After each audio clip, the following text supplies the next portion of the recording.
문법이 어렵죠, 그죠? 참 별거 아닌데 사람 잡아요, 그죠? 좀만 하시면 돼요. 제가 저번 주에도 한 40점 정도면 조금만 정리하시면 충분히 합격하실 수 있다. 그래서 좀 점수가 40점이 안 되시는 분들도 이게 전혀 몰라서 틀리는 게 아니거든요. 이게 조금씩 핀트가 어긋나서 틀린 거니까 그것만 좀 확실하게 수정하시면 돼요. 어차피 지금 우리는 뭐죠? 합격을 해야 되죠. 그죠? 합격을. 왜 안 들어오시지? 흡연 인구신가? 아닌데, 어디 갔어? 흡연 인구 아니신데.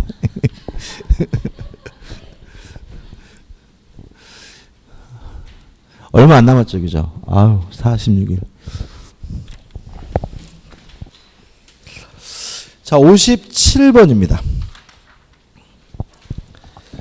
갑을병은 A 토지에 각각 5분의 3, 5분의 1, 5분의 1의 지분으로 공유하고 있다. 실제로 요 문제의 답은 요런 거죠. 지금 예를 들어서 지금 갑을병이 공유하고 있는데 한 사람의 지분 위에 저당권이 설정이 되면 요 저당권은 토지 어떻게 해요? 전체에 다 설정이 되는 거다.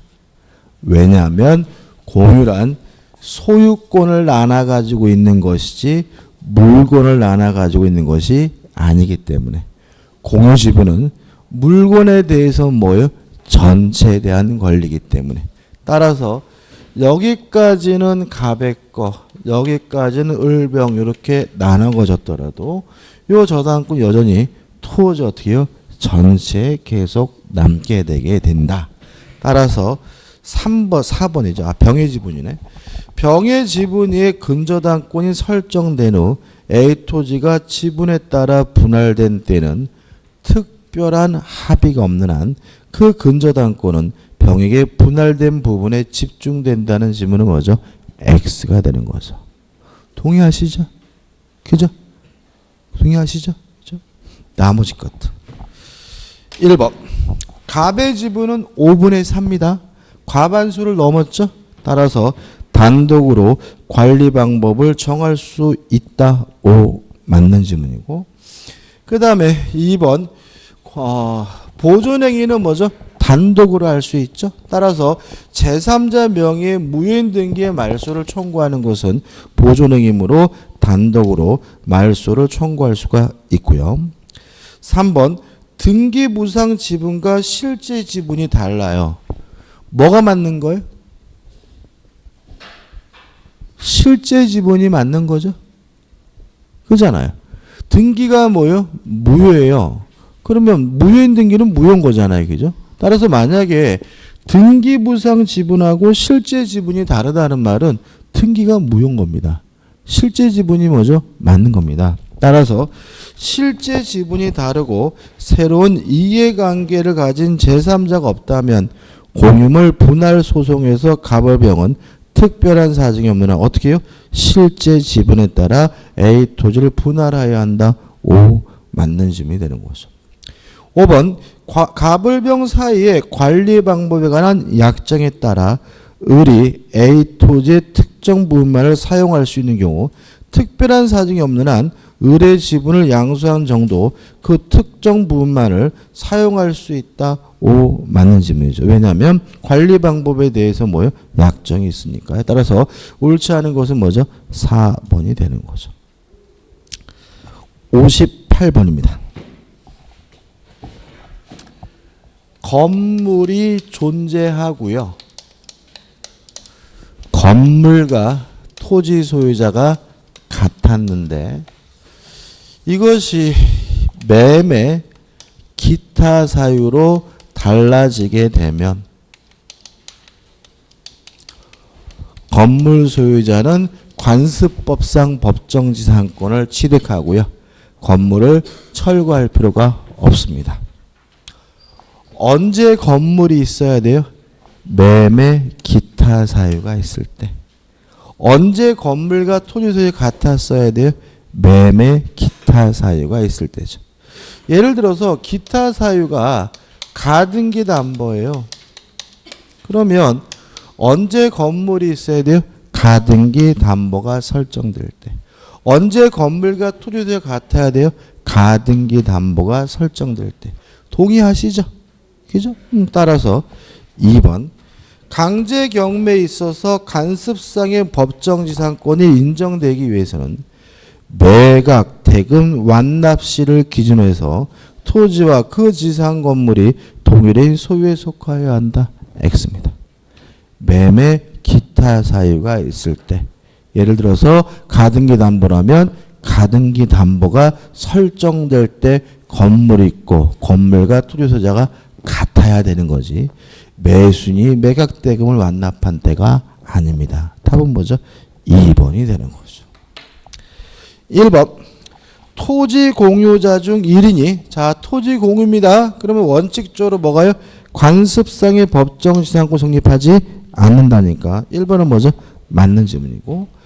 관습상의 법정지상권자는 토지 소유자로부터 토지를 양수한 제하에 대하여 등기 없이도 자신의 권리를 주장할 수 있다. 맞나요? 자, 법정지상권은 법률 규정에 의한 지상권이니까 뭐 할 필요 없어요? 등기할 필요가 없고, 등기하지 않아도 새로운 소유자에게 뭐 할 수 있어요? 대항할 수가 있죠. 4번 답을 선택하신 분은 진짜 저에 대한 도전이죠. 저번 주에도 열심히 했습니다. 그죠? 건물만 사면 당연히 뭘 갖게 됩니까? 관습상의 법정지상권을 갖는데, 건물만 사면서 토지에 대해서 임대차 계약을 하면 관습상의 법정지상권을 포기한 것으로 간주가 되죠. 5번. 자, 법정지상권이 발생하려면 건물과 토지 소유자가 같았다가 달라져야 돼. 그죠? 건물과 토지 소유자가 뭐라고요? 같았다가 달라져야 됩니다. 5번. 구분 소유적 공유관계. 그러면 이런 얘기죠. 한 필지 땅을 따로따로 분리해서 소유하고 있으면서 등기는 뭐로 하고 있어요? 공유로 하고 있는 거고요. 지들끼리는 뭐죠? 분리된 땅이죠? 동의하시죠? 근데 자신의 특정 소유가 아닌 부분의 건물을 신축했어요. 신축할 때부터 건물과 토지 소유자가 어떻게 해요? 다른 겁니다. 그죠? 다시 한번 읽어봐요. 자신의 특정 소유가 아닌 부분의 건물을 신축했다는 말은 건물을 신축할 때부터 토지와 건물의 소유자 다르죠. 법정지상권이 발생할 수는 없습니다. 왜냐하면 모든 법정지상권은 같았다가 뭐가 돼야 돼요? 달라져야 합니다. 답은 뭐죠? 2번이 되는 거죠. 지역권입니다. 지역권에 관한 설명으로 옳지 않은 것은, 일단 지역권은 부종성 수반성이 있죠. 따라서 요역지상의 권리가 이전되면 지역권도 자동으로 쫓아가죠. 동의하시죠? 그 말은 지역권에 관한 이전 등기 안 해도 돼요. 요역지상의 권리가 이전되면 지역권은 뭐라고요? 자동으로 뭐죠? 쫓아갑니다. 이게 뭐예요? 수반성이잖아요. 따라서 3번. 지역권자 갑이 그 소유 토지를 을에게 매도하고 이전 등기를 하는 경우 특별한 사정이 없는 한 을은 지역권의 이전 등기 없이는 지역권을 취득하지 못한다. X입니다. 지역권은 부정성, 수반성이 있으므로 요역지상의 소유권 이전되면 등기 없이도 지역권은 자동으로 뭐죠? 쫓아가게 됩니다. 답은 뭐죠? 3번이죠. 1번. 무상이어도 상관이 없습니다. 그 다음에 2번. 불법 점유하는 사람이 지역권을 뭐 할 수는 없겠어요? 시효 취득할 수는 없겠죠. 4번. 지역권은 스스로 뭐 하지 못하는 권리예요? 점유하지 못하는 권리니까 뭐가 없습니까? 반환 청구권이 없습니다. 5번. 소멸시효를 중단시키는 것은 긍정적인 거죠. 한 사람이 하면 되겠죠. 5번 읽어볼까요? 요역지를 여러 사람이 공유하는 경우 공유자 한 사람에 대한 지역권의 소멸시효 중단은 다른 공유자를 위하여 효력이 있다. 왜요? 소멸시효를 중단시키는 것은 소멸을 억제하는 거 긍정적인 거니까 몇 명만 하면 돼요? 한 사람만 하면 되니까요. 답은 뭐죠? 3번이 되는 거죠. 60번입니다. 전세권에 관한 설명으로 옳은 것을 모두 고른 것은 기억. 전세권자는 전세권이 설정된 부동산 전부에 대하여 후순위 관리자나 그 밖에 일반 채권자보다 전세금의 우선 변제를 받을 권리가 있다. 5점. 왜냐하면 전세권은 목적 부동산 용도에 쫓아 사용 수익한다는 점에서는 용익 물건이지만 전세금에 대해서 뭘 받을 수 있죠? 우선 변제를 받을 수 있고요. 경매할 수 있다는 점에서는 담보 물건이고요. 기억은 그냥 뭐예요? 우선 변제권이 인정된다는 얘기인 거죠. 니은번 전세권은 용익 물권적 성격과 담보 물권적 성격을 겸비하고 있다. 오, 맞는 질문이죠. 디귿번. 제가 얼마나 쉽게 냈는지 이해하세요, 진짜. 저는 솔직히 그 하면서 오늘 한 평균 60은 나오겠구나. 땅 건물이 갑의 거, 땅은 누구 거예요? 을의 거. 따라서 갑이 토지에 대해서 예를 들어서 지상권이나 임차권이 있는 상태에서 건물에 관해서만 뭐가 설정됐어요? 전세권이 설정되면 이 전세권의 효력은 지상권에도 미치고 임차권에도 미친다. 저번 주에도 그림 그렸죠? 그죠? 디귿번 타인의 토지에 있는 전세권을 설정한 경우, 토지에 있는 건물에 전세권을 설정한 경우 전세권의 효력은 그 건물의 소유를 목적으로 한 지상권에는 미치지 않는다. X고요. 옳은 것은 기억 니은에서 뭐죠? 3번이 답인 거죠. 그래서 저번 주에 이렇게 했죠. 미치기 때문에 두 가지 효과가 있다. 경매가 이루어지게 되면 경락인은 건물의 소유권뿐만 아니라 토지에 대한 지상권, 임차권도 취득하게 되고요. 또 전세권자의 동의 없이는 갑과 을은 임의적으로 지상권을 소멸시키거나 임차권을 보호할 수 없어요. 소멸시킬 수가 없다 해가지고 말씀드렸던 기억이 나고 답은 뭐죠? 2번입니다. 61번입니다. 자, 유치권이 다른 담보물권과 여러 가지 특징이 있는데 가장 대표적인 것은 변제기가 도래해야 유치권이 성립한다는 것은 아주 특이한 점이죠. 자, 왜냐하면 우리가 은행에서 대출을 받을 때 3년 후에 갚기로 했더라도 오늘 저당 설정하는 거잖아요. 그죠? 다시 말하면 일반적인 담보물권은 변제기가 도래하기 전에 미리 설정하는 거예요. 근데 유치권만은 반드시 뭐가 도래해야지만요? 변제기가 도래해야지만 비로소 뭐죠? 성립한다는 것은 아주 중요한 특징이고요. 따라서 2번. 아직 변제기에 이르지 아니한 채권에 기해서는 유치권을 행사할 수 없다. 5 맞는 지문이고요. 답은 뭐죠? 2번이 되는 거죠. 나머지 좀 볼게요. 1번 세급 체납을 이유로 체납처분 압류가 되어 있는 부동산에 대한 경매 절차가 개시되기 전에 유치권을 취득한 유치권자는 그 경매 절차의 매수인에게 유치권을 추정할 수 없다. X죠. 자, 어려운 말이 남아있다 하더라도 우리는 알고 있는 게 뭐예요? 경매가 돼도 유치권은 뭐 되지 않아요? 소멸되지 않는다. 그죠?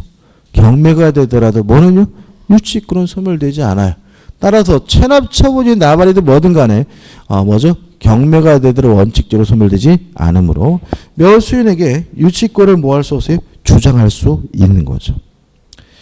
3번 매도인이 중도금만 바꿔서 매수인에게 부동산 소유권을 이전한 경우 매도인은 잔금 채권을 피담보 채권으로 하여 매수인에 대한 유치권을 행사할 수 있다. 자, 저번 주도 했습니다. 자, 필요비, 유익비, 공사대금 채권은 물건에 관하여 생긴 채권이니까 유치권이 성립되지만 보증금, 권리금, 매매대금은 유치권 성립되지 않는다. 매매대금을 뭐라고 써놨어요? 잔금이라고 써놨을 뿐입니다. 그죠? 다시 말하면 매매대금에 대해서는 뭐가요? 유치권이 성립되지 않으므로 잔금 채권을 피보전 채권을 해서 유치권을 행사할 수 있다는 지문은 뭐죠? X가 되는 거죠. 4번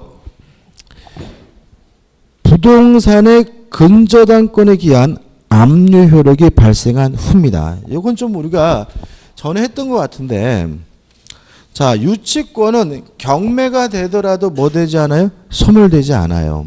다만 경매, 개시, 결정, 등기 후에 성립한 유치권을 가지고는 경락인에게 뭐 할 수 없습니까? 대항할 수가 없다. 기억나시죠?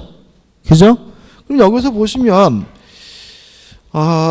근저당권에 기한 압류의 효력이 발생한 후라는 말은 이거예요. 경매 개시 결정 등기 후에 유치권이 뭐가 됐다는 얘기예요? 성립됐다는 얘기고요. 이때는 경락인에게 뭐 하지 못해요? 대항하지 못하므로 경매 절차의 매수인에게 대항할 수 있다는 지문은 뭐죠? X가 되는 거죠. 5번. 자, 공사대금은 목적물에 관해 생긴 채권입니다. 따라서 유치권 행사할 수 있죠. 근데요, 그 물건이 있어야 돼요. 아직 물건이 없다면 유치권은 뭐 될 수 없는 거예요? 성립될 수가 없는 거죠. 한번 읽어볼까요?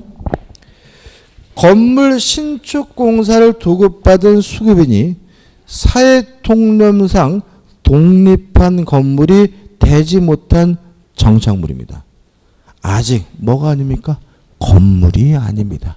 이건 뭐에 불과한 거예요? 토지에 불과한 거죠. 따라서 정착물을 토지에 설치한 상태에서 공사가 중단된 경우 토지에 대하여 유치권을 행사할 수 있다는 지문은 뭐죠? X예요. 다시 한번 말씀드릴게요. 자, 보세요.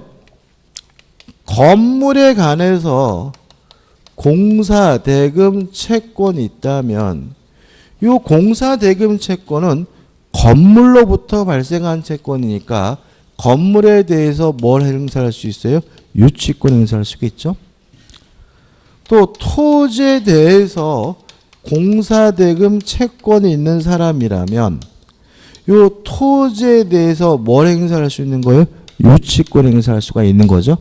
동의하시죠? 그죠? 근데 다시 말하면 건물에 대한 공사대금이면 건물에 대해서 유치권 행사하는 것이지 토지에 대해서 유치권 행사하는 것은 아닌 거예요. 그죠? 왜요? 물건에 관하여 생긴 채권이잖아요. 그 물건을 수리하고 그 물건을 개량하고 그 물건을 뭐죠? 공사한 채권이잖아요. 근데 지금 문제는 뭐냐면 건물이 없어요.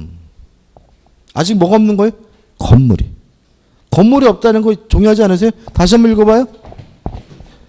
건물 신축 공사를 도급받은 수급인이 사회통념상 독립한 건물이 되지 못한 정착물이에요. 뭐가 없는 거예요? 건물이 없는 거죠. 그러면 이 사람은 건물에 대해서는 뭘 행사할 수 없어요? 유치권 행사할 수가 없으니까 뭐에 대해서 유치권 행사하려고 해요? 토지. 안 된다. 왜요? 물건에 관하여 생긴 채권이니까 건물에 대한 공사대금이라면 뭘 유치권 행사해야 돼요? 건물을. 토지에 대해서는 유치권 행사할 수가 없는 거고요. 따라서 5번은 뭐죠? X가 되는 거죠. 물론 뭐 1번이나 4번이나 5번이나 이런 지문이 나에게 까다로워요. 그래도 답은 2번이면 우리가 충분히 알 수 있죠. 그죠? 왜요? 변제기가 도래야 필요수 유치권이 뭐가 돼요? 성립이 되니까. 61번은 별표에 두시고 좀 주의하셔야 돼요. 그죠? 왜냐하면 2번도 물론 당연히 아셔야 되겠지만 나머지 지문들도 좀 출제 가능성이 있는 것들이니까 좀 꼭 기억해 두시기 바랍니다. 62번입니다. 저당권에 관한 설명으로 옳지 않은 것은 첫 번째 했던 거예요. 자, 저당권자는 과실수취권이 없습니다. 저당권자가 과실수취하려면 뭘 해야 돼요? 압류를 해야 됩니다. 기억나시죠? 그래서 제가 막 열심히 설명드렸잖아요. 그럼 다 맞아야지. 5번. 저당권의 효력은 저당부동산에 대한 압류가 없더라도 저당권 설정자가 그 부동산으로부터 소취한 과실 또는 수취할 수 있는 과실에 미친다. X. 제가 미치죠. 그죠? 다시 말하면 저당권자는 압류하지 않는 한 과실 수취권이 없어요. 저번 주에 그렇게 열심히 말씀드렸는데 어떻게 평균이 40점이에요. 나머지 분들. 1번. 피담보 채권을 저당권께 함께 양수한 자는 저당권의 이전의 부기 등기를 마치고 저당권 실행의 요건을 갖추고 있는 한 채권 양도의 대항 요건을 갖추고 있지 아니하더라도 경매 신청할 수 있다. 오, 맞는 질문입니다. 실제로 채권 양도의 대항 요건이라는 게 조금 우리 시험 범위에 벗어나 있긴 해요. 이런 얘기입니다. 자, 을이 갑에게요 1억을 빌려줘서 1억을 달라 요구할 수 있는 뭐가 있어요? 채권이 있어요. 근데 이 1억을 받을 수 있는 채권을 병에게 양도하고자 할 때 채무자로부터 동의나 승낙은 받을 필요가 없어요. 좀 들은 기억이 나죠? 그죠?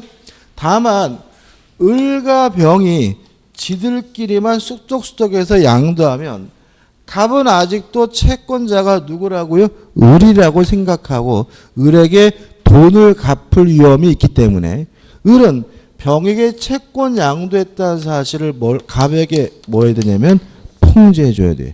이게 채권 양도의 뭐예요? 대항 요건이에요. 무슨 말 아시겠죠? 자, 통지하는 이유는 병에게 갚을 돈을 누구한테요? 을에게 갚을까 봐 그런 거잖아요. 그죠?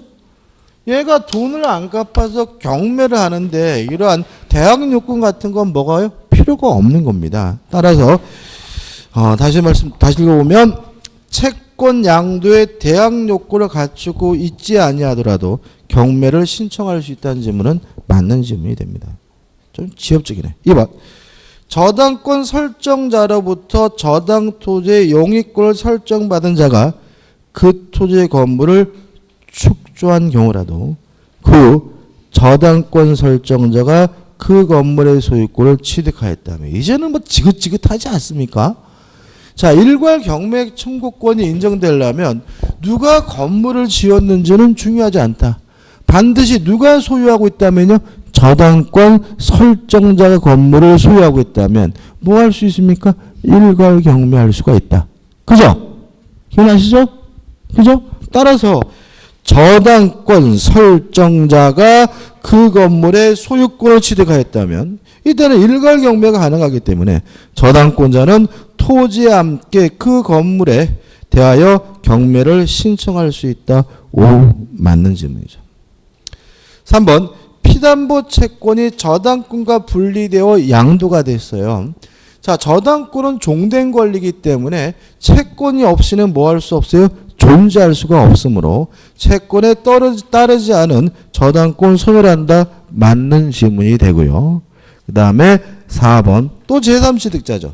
저당 부동산에 대하여 지상권을 취득한 제3자, 제3취득자는 채무자 의사에 반하여 저당권자의 그 부동산에 담보된 채권을 변제하고 저당권의 소멸을 청구할 수 있다는 질문은 맞는 질문이고 저번 주에 나왔던 질문하고 글자 하나 안 틀리고 똑같습니다. 답은 뭐죠? 5번이 되는 거죠. 63번입니다. 근저당권에 관한 설명으로 옳은 것만으로 모두 고른 것은 기억. 피담보 채무의 확정 전에 채무자가 변경된 경우 변경 후 채무자에 대한 채권만이 당해 근저당권에 의하여 담보된다는 질문은 오, 맞는 질문이고요. 이게 맞는 질문이고 이거 우리 공인중개사 기출문제입니다. 이거 니은번. 근저당권의 존속기간이나 결산기에 정함이 없는 경우에 근저당권 설정자는 근저당권자를 상대로 언제든지 해지 의사표시를 함으로써 피담보 채무를 확정시킬 수 있다. 오, 맞는 질문이죠. 디귿번. 근저당권자가 피담보 채무의 불이행을 이유로 경매를 신청한 경우 경매 신청 시의 근저당권이 확정된다. O 맞는 질문이죠. 리을번 선순위 근저당권이 확정된 피담보 채권액이 채권 채권을 초과하는 경우까지 끊어볼게요. 자, 이런 문제입니다. 1순위 갑 앞으로 근저당이 설정되어 있고요. 2순위가 을 앞으로 전세권이 설정됐어요. 이렇게 저당권이 설정된 후에 권리를 취득한 사람은 우리가 뭐죠? 제3취득자라고 하고요. 제3취득자는 채무자가 반대하더라도 근저당권자에게 변제함으로써 근저당권의 말소를 뭐 할 수 있어요? 청구할 수 있죠. 물론 제3취득자가 변제하고자 할 때는 어디까지만 갚으면 돼요? 채권 최고액까지만 갚으면 되는 거죠. 동의하시죠? 그죠? 근데요, 우리 판례가 여기다 할게요. 1순위가 갑 앞으로 근저당이 설정되어 있고요. 2순위가 을 앞으로 근저당이 설정되어 있으면 얘는 제3취득자가 아니라고 봅니다. 왜냐하면 얘는 변제할 실익이 있어요. 왜냐하면 갑에게 변제해서 갑을 말소시키면 전세권은 뭐 되지 않아요? 소멸되지 않죠. 계속해서 그 부동산을 뭘죠? 사용 수익할 수 있잖아요. 이 경우에는 얘한테 변제하고 말소를 시켰더라도 을은 무조건 뭐가 돼야 돼요? 소멸돼야죠. 갚을 이유가 없어요. 어차피 갚든 안 갚든 경매가 되면 후순위 저당권은 무조건 뭐가 돼야 돼요? 소멸돼야 돼. 그래서 제3취득자에서 누구는 빠지냐면 후순위 근저당권자. 후순위 저당권자는 뭐가 아니에요? 제3취득자가 아니라는 게 판례 입장입니다. 이해되시죠? 그죠? 실익이 없어요. 다시 한번 읽어볼게요. 1번 선순위 근저당권에 확정된 피담보 채권이 채권 최고액을 초과하는 경우 후순위 근저당권자가 선순위 근저당권자의 채권 최고액을 변제하더라도 선순위 근저당권의 소멸을 청구할 수 없다는 질문은 옵니다. 얘는 뭐가 아닙니까? 제3취득자가 아닙니다. 변제하고 선순위 근저당권자의 말소를 뭐하지 못해요? 청구할 수 없습니다. 왜요? 어차피 경매가 되면 무조건 소멸된다는 점은 변함이 없기 때문에 실익이 없기 때문에 그렇습니다. 따라서 다 맞는 것이고 5번이 답입니다. 많이 틀리셨겠죠, 그죠? 틀릴 것 같아요, 그죠? 근데 이거는 우리 공인중개사 기출 문제입니다. 뭐 경매가 안 되더라도 뭐하러 순위 승진해도 의미가 없죠. 왜냐 어차피 얘가 받고 남는 게 있으면 받잖아요. 뭐 돈 갚으면 뭐 그 똑같잖아. 받을 이유가 전혀 없다는 거죠. 그냥 법률 관계면 괜히 뭐죠? 복잡하게 할 뿐이라는 거죠. 그죠? 갚습니다. 64번입니다. 청약에 관한 설명으로 타당한 것은 변경을 가한 승낙은 새로운 청약이죠. 그죠? 다 아시죠? 갑이 을에게 1억 원에 팔겠다라고 청약을 했더니 좋다 내가 8천이면 사겠다라고 승낙을 했다면 이것은 승낙이 아니라 뭐가 돼요? 새로운 청약이죠. 다시 말하면 1억에 안 사겠다는 얘기잖아요. 따라서 청약의 효과가 어떻게 해요? 없어지겠죠. 답은 뭐가 돼? 2번. 승낙자가 변경을 가하여 승낙한 때는 청약은 효력을 상실한다. 이게 답이죠. 동의하시죠? 나머지 것들 1번. 청약은 법률행위가 아니므로 청약자 이를 자유롭게 처리할 수 있다. X. 청약도 의사표시고요. 모든 의사표시는 상대방에게 도달된 후에는 더 이상 뭐하지 못해요? 철회하지 못합니다. 3번 승낙자가 변경을 가하여 승낙한 때에는 청약자는 이를 새 청약으로 볼 수 없다가 아니라 어떻게 해요? 있다겠죠. 4번 승낙자가 조건을 붙여 승낙한 때에도 뭐가 되죠? 새로운 청약이 되니까 청약자는 이를 새 청약으로 볼 수 없다. X가 되겠죠. 5번 연착된 승낙도 뭐가 돼요? 새로운 청약이니까 새 청약으로 볼 수 없다. X죠. 답은 2번인데. 너무 쉽죠? 그죠? 이거는 주택관리사 올해 시험 문제로 제가 기억했거든요. 주택관리사 올해 시험 문제. 이런 걸 왜 넣었을까요? 빵점 방지를 위해서. 그죠? 방지. 자, 65번 위험부담입니다. 근데도 이제 이런 분 있죠. 저는요, 빵점 방지 문제만 틀렸어요. 뭐 이렇게. 그래서 제가 그러면 95점 맞으셨어요? 그건 아니고. 자, 우리가 위험 부담에서 채권자가 위험을 부담하는 경우가 있어요. 채권자에게 고의 과실이 있으면 채권자가 위험을 부담하고 채권자가 수령지체 중에 후발적 불능이 되면 뭐죠? 채권자가 위험을 부담합니다. 왜 수령지체적 위험을 채권자가 부담하냐면 원래 인도하기 전이라면 매도인이 점유하고 있으니까 매도인이 위험을 부담하고요. 인도 후에는 누가요? 매수인이 점유하니까 매수인이 그 위험을 부담하게 되거든요.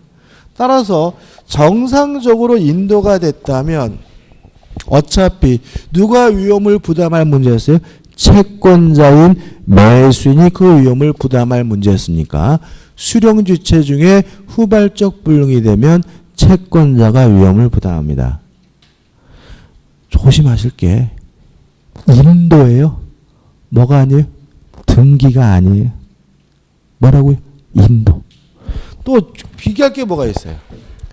매매 계약 후 인도하기 전이면 매도인이 점유하고 있으니까 매도인이 뭘 수취해요? 과실을 수취하고 인도 후에는 뭐죠? 매수인이 점유하니까 매수인이 뭐예요? 과실을 수취한다. 다만 인도 받기 전이라도 매수인이 대금 지급을 완납하게 되면 누가요? 매수인이 과실 수취한다. 뭐가 아니에요? 등기가 아니에요. 뭐가 아니라고요? 등기가 아니라고. 뭐라고요? 인도예요. 항상 여기서 이제 뭐냐면 파고드는 거죠. 그러니까 부동산이라도 인도 후에는 누가 위험 부담해요? 매수인이. 부동산이라 하더라도 인도 후에는 누가 과실 수취해요? 매수인이. 따라서 5번 보시면 부동산에 있어서 대금의 위험 이전 시기는 원칙적으로 등기한테지만 등기에 앞서서 뭐가요? 인도가 행해졌다면 부동산 인도시의 위험은 이전한다. 맞는 질문입니다. 실제로는 인도가 이루어지게 되면 등기 안 했더라도 뭐가 위험되는 거죠? 위험이 이전되기 때문에 답은 뭐죠? 5번인 거죠. 나머지 볼까요? 1번 임대차 목적물의 일부가 임차인의 책임 없는 사유로 인하여 멸실됐어요. 그러면 임차인은 차임 감액을 청구할 수 있고요. 감액을 청구해 비로소 차임이 뭐가 돼요? 감액이 되므로 그 멸실된 부분의 비율에 따라 차임은 당연히 감축된다는 질문은 뭐죠? X가 되는 거죠.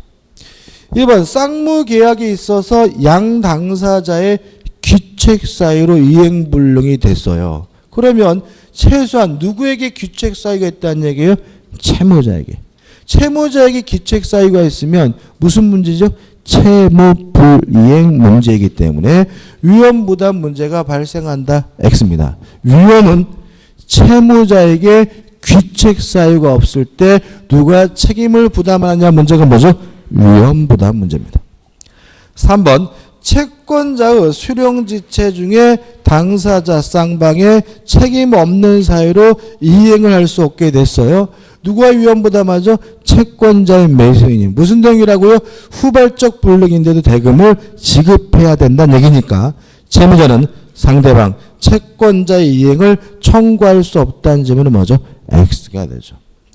5번 위헌부담은 쌍무계약에 있어서 한 채무가 원시적 후발적으로 불능하게 된 경우 X죠. 위헌부담은 무슨 불능만을 의미합니까? 후발적 불능만을 의미하기 때문에 원시적이란 말은 X고요. 답은 뭐죠? 5번이 되기는 거죠. 66번입니다.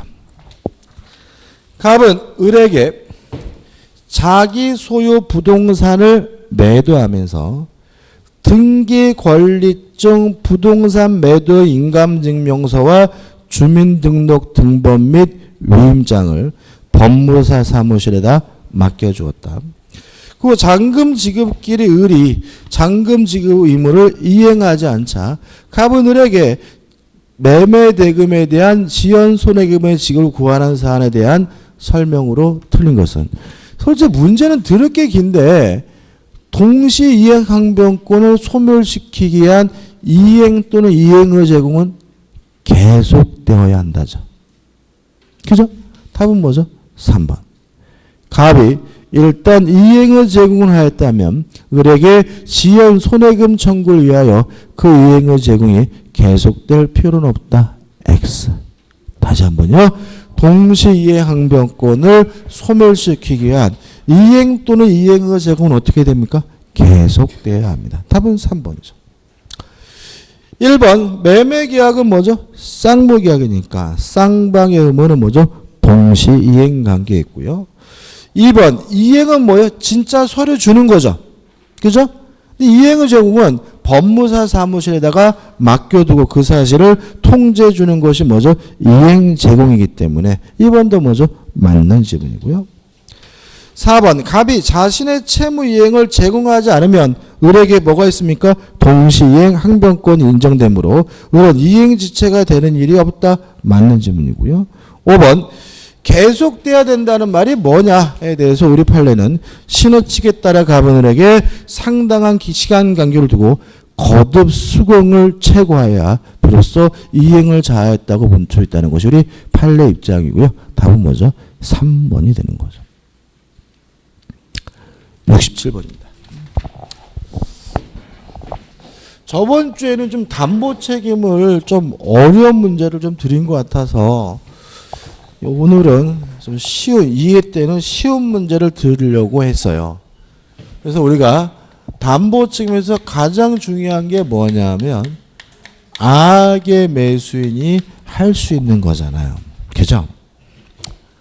첫째, 전부 타인의 권리인 경우 악의 매수인도 뭐는 할 수 있죠?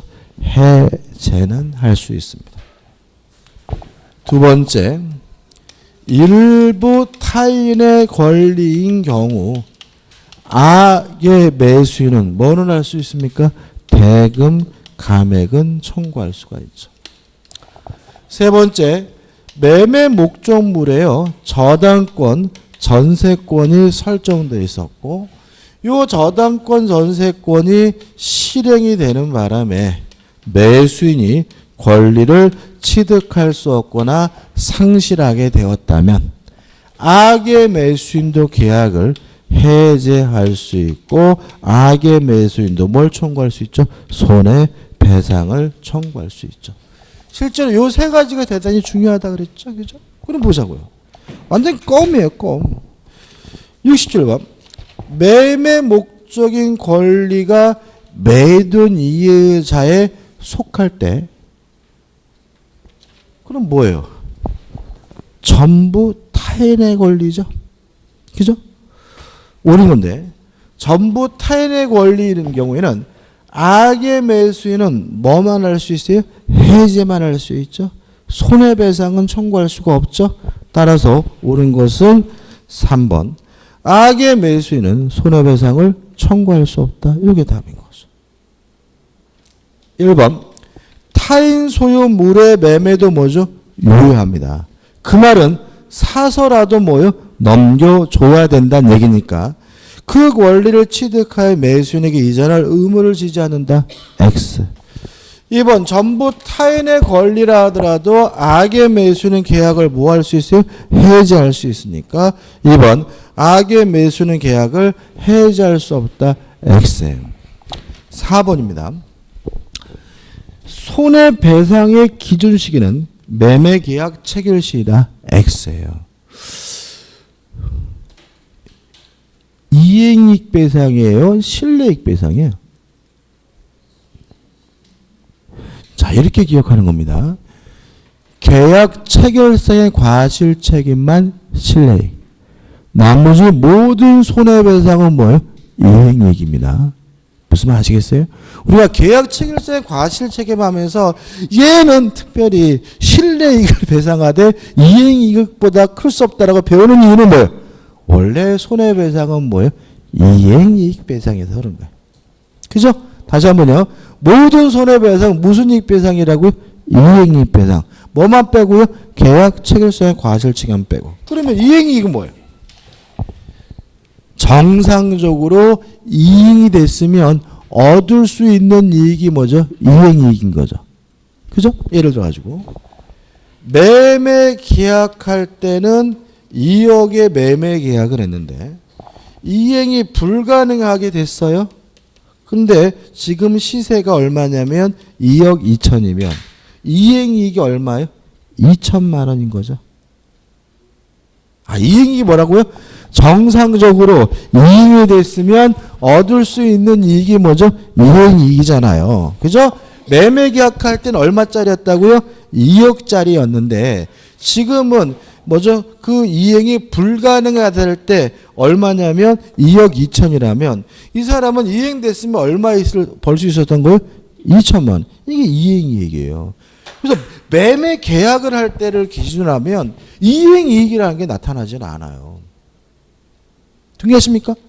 매매 계약할 때를 기준으로 하면 이행이익이라는 게 나타나지 않는다고요.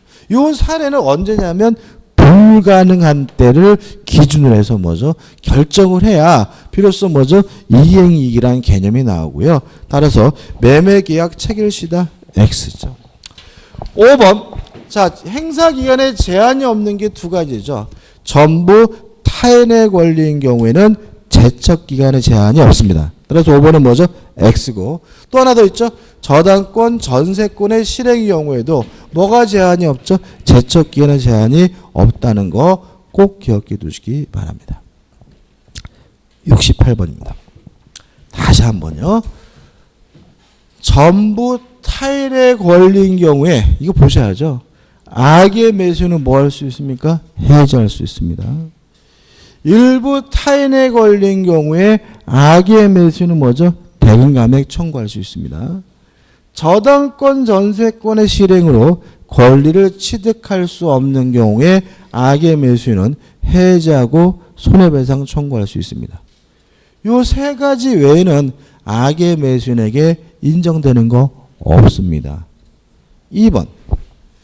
매매 목적물이 지상권, 지역권, 전세권, 질권, 유치권의 목적이 된 경우 악의 매수인에게 아무것도 인정되지 않습니다. 동의하시나요? 다시 해야 돼요. 자, 전부 타인의 권리인 경우 해제, 일부 타인의 권리인 경우에 대금감액 청구, 저당권, 전세권의 실행의 경우에만 악의 매수인에게 인정돼요. 나머지 것들은 뭐죠? 악의 매수인에게 인정되는 거 아무것도 없어요. 그러니까 문제 푸실 때 와, 어렵다 이런 생각 버리시고 매매 목적물의 지상권, 지역권, 전세권, 질권 또는 유치권의 목적이 된 경우 이렇게 나오면 뭐가 떠올려야 돼요? 아, 악의 매수인에게는 아무것도 인정되는 게 없는 경우구나 이렇게 떠올라야죠. 왜 자꾸 아이 그지같이 길어 막 이러면서 막 헤매냔 말이에요. 그죠? 그러면 게임 끝이죠. 이를 매수인이 알고 있었던 경우에는 이로 인하여 계약의 목적을 달성할 수 없는 경우를 할지라도 매수인은 계약을 해제할 수 없다. 5죠. 악의 매수인인데도 해제할 수 있는 건 두 가지입니다. 다시 읽어요. 전부 타인에 걸린 경우에 해제, 저당권, 전세권의 실행 경우에 해제. 두 가지밖에 없어요. 그럼 답은 뭐죠? 2번인 거죠. 나머지 것들. 1번. 예약 완결권은 형성권입니다. 형성권은 승낙을 받지 않고 일방적으로 행사하는 권리죠. 따라서 상대방이 승낙이 있게 되면 매매 효력이 발생한다. X가 되고요. 2번 계약금과 중도금을 각각 차례로 교부했어요. 그러면 더 이상 배액을 상환하고 계약을 뭐 할 수 없어요? 해지할 수 없죠. 근데 뭐예요? 계약을 취소할 수 있다. 취소도 아니고 뭐죠? 해지할 수가 없습니다. X죠? 그죠? 왜요? 이미 중도금이 지급됐으니까. 4번 매도인의 담보증이 뭐죠? 무과실 책임입니다. 매도인에게 뭐가 필요 없습니까? 고의나 과실의 필요가 없죠. 5번 저당권 전세권의 소유권을 취득할 수 없거나 상실한 경우에는 매수인은 선악불문하고 계약을 해지할 수 있으므로 5번도 물론 뭐죠? X가 되고요. 답은 뭐죠? 2번이 되는 거죠. 겁내지 마십시오. 다 배운 곳에 뭐가 있습니까? 답이 있습니다. 좀 쉬었다가요. 69번부터 보도록 하겠습니다.